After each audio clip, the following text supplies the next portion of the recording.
प्रिय विद्यार्थियों, नमस्कार। मैं महिपाल सिंह खड़िया, व्याख्याता हिंदी, अपने YouTube चैनल पर आपका हार्दिक स्वागत करता हूं।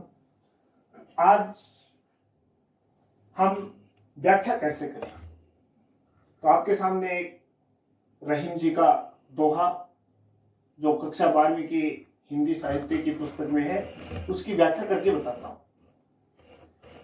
यो रहीम जस होत है उपकारी के संग,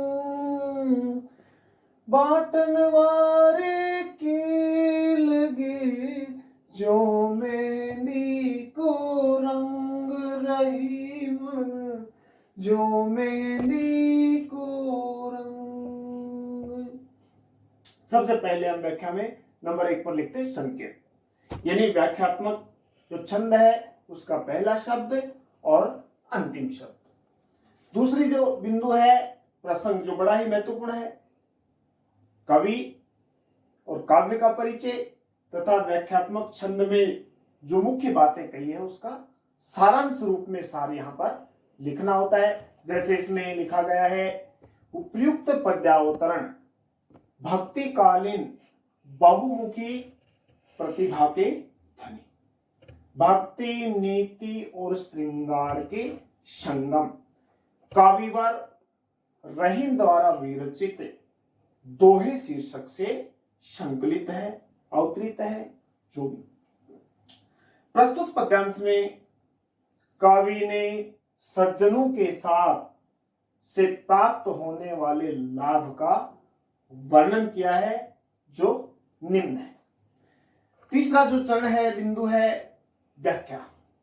उसमें व्याख्यात्मक छंद को समझाते हुए सरल भाषा में उसको लिखना होता है। कविवर लिखते हैं उपकारी के संग, यानी उपकारी व्यक्ति के साथ रहने से यो रहीम जस होता है। रहीम दास जी कहते हैं कि यश की प्राप्ति होती है।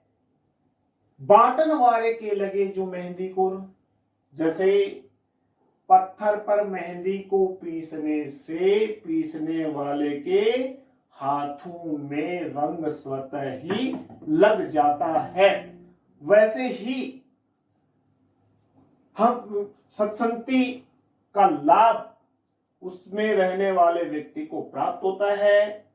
जो व्यक्ति सत्संग में रहता है, उपकारी व्यक्ति के साथ रहता है, उसको उसका निष्प्रयास लाभ प्राप्त होता है, अर्थात सत्संगति का प्रभाव श्रेष्ठ होता है।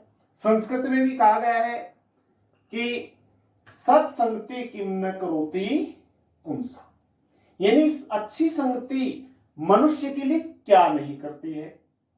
अब चौथा जो बिंदु है बड़ा ही महत्वपूर्ण है। इसमें विशेष बाईं तरफ थोड़ा स्थान छोड़ करके के भाव सौंदर्य, भाव सौष्ठव, जिसमें व्याख्यात्मक छंद के आंतरिक बातें लिखनी होती है। नंबर 1, उपकारी जन के साथ रहने से सद्गुण निष्प्रयास प्राप्त होते हैं। दूसरा, उपयुक्त दोहे में नीतिगत विचार को व्यक्त किया गया है। खैर, कलात्मक सौंदर्य जो किसी भी व्याख्यात्मक छंद की बाह्य विशेषता को दर्शाता है, बाह्य सौंदर्य को दर्शाता है, जिसमें सबसे पहले नंबर 1 पर भाषा। इसमें साहित्यिक ब्रज भाषा का सुंदरतम प्रयोग हुआ है।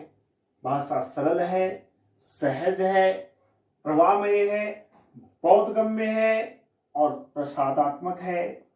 शैली उपदेशात्मक व कथन शैली का प्रयोग हुआ है।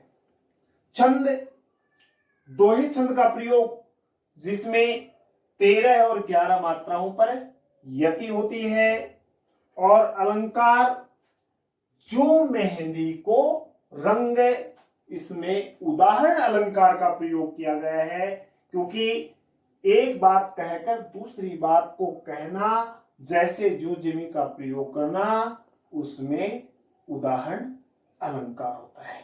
प्रिय विद्यार्थियों, आपको व्याख्या कैसी लगी? आप इसको जरूर शेयर करें, समझें और समझाएं।